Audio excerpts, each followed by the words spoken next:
രാവിലെ കഴിക്കാവുന്ന മികച്ച ഡ്രൈ ഫലങ്ങളെക്കുറിച്ചാണ് ഞാനീ പറയാൻ പോകുന്നത്. രാവിലെ കുറച്ച് ഡ്രൈ ഫ്രൂട്ട്സ് കഴിക്കുന്നത് ശരീരത്തിന് എളുപ്പം ആഗിരണം ചെയ്യാനും ആ ദിവസത്തെ മുഴുവൻ ഊർജ്ജം നിലനിർത്താനും സഹായിക്കുന്നു. അങ്ങനെ രാവിലെ കഴിക്കാവുന്ന ഒരു 6 ഡ്രൈ ഫ്രൂട്ട്സിനെ കുറിച്ചാണ് ഞാനീ പറയാൻ പോകുന്നത്. അതിൽ ഒന്നാമത് വരുന്നത് ബദാമാണ്. ആൽമണ്ട് രാവിലെ കഴിക്കുന്നതിലൂടെ ഓർമ്മശക്തി, ഹൃദയാരോഗ്യം, ത്വക്ക് എന്നിവയുടെ ആരോഗ്യത്തിന് നല്ലതാണ്. അടുത്തത് വാൽനട്ട് കഴിക്കുന്നതിലൂടെ ബ്രെയിൻ ഫങ്ഷൻ, ഉറക്കം, ഒമേഗ 3 എന്നിവ ലഭിക്കും. ഒരു ദിവസം 2-3 മാത്രം കഴിച്ചാൽ മതി. അടുത്തത് റൈസിനാണ്, ഉണക്കമുന്തിരി. അത് വന്നിട്ട് രക്തശുദ്ധി, മലബന്ധം തടയൽ എന്നിവയ്ക്ക് ഉപകാരപ്രദമാണ്. 5 മുതൽ 10 വരെ വെള്ളത്തിലിട്ട് വെച്ചിട്ട് കഴിക്കുന്നത് നല്ലതാണ്. കശുവണ്ടി, കാഷ്യൂനട്ട്. ഇത് കഴിക്കുന്നതിലൂടെ നാഡീസമ്പർക്കവും ഊർജ്ജവും ലഭിക്കും.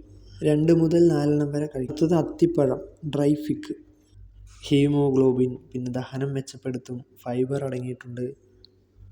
ഉച്ചയാവുന്നതിന് മുമ്പിൽ തന്നെ കഴിക്കേണ്ടതാണ് ഇത്. 1-2 വെള്ളത്തിലിട്ട് വെച്ചിട്ട് കഴിക്കാം. അടുത്തത് പിസ്ത. ഇത് കഴിക്കുന്നതിലൂടെ ഹൃദയാരോഗ്യം മെച്ചപ്പെടുത്തും, പിന്നെ ധാരാളം പ്രോട്ടീൻ അടങ്ങിയിട്ടുണ്ട്. പക്ഷേ സാൾട്ടഡ് കഴിക്കാൻ പറ്റില്ല കേട്ടോ, അൺസാൾട്ടഡ് തന്നെ കഴിക്കണം. 5 മുതൽ 6 വരെ കഴിക്കാം. ഇത്രയുമാണ് രാവിലെ കഴിക്കാവുന്ന മികച്ച ഡ്രൈ ഫ്രൂട്ട്സ്. മിതമായ അളവിൽ മാത്രം കഴിക്കുക.